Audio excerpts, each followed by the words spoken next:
দেখবে সব ঠিক হয়ে যাবে। চলচ্চিত্র নাট্যাঙ্গনে নেমে এসেছে শোকের ছায়া। অকাল প্রয়াণে না ফেরার দেশে পাড়ি জমিয়েছেন অভিনেতা অরুণোদয় বন্দ্যোপাধ্যায় রাহুল।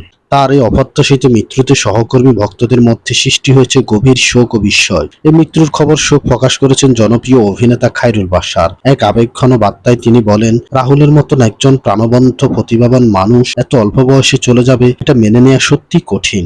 আমরা একজন ভালো অভিনেতাকে হারিয়েছি, পাশাপাশি হারিয়েছি একজন অসাধারণ মানুষকে। রাহুলের অকাল মৃত্যুকে ঘিরে ইতিমধ্যে নানান প্রশ্ন ও রহস্যের সৃষ্টি হয়েছে।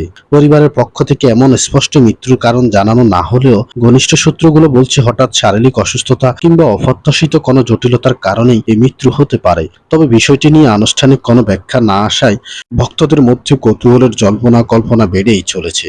অনেকেই মনে করছেন একজন তরুণ অভিনেতার এমন আকস্মিক মৃত্যু আমাদের আবারও মনে করিয়ে দেয় জীবন কতটা অনিশ্চিত। পাশাপাশি বিনোদন অঙ্গনের ব্যস্ত জীবন, মানসিক চাপ কিংবা স্বাস্থ্যগত অবহেলা এসব বিষয় নতুন করে আলোচনায় এসেছে।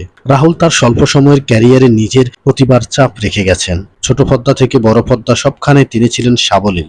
সহকর্মীদের কাছে তিনি ছিলেন বন্ধু সুলভ, প্রাণবন্ত একজন মানুষ।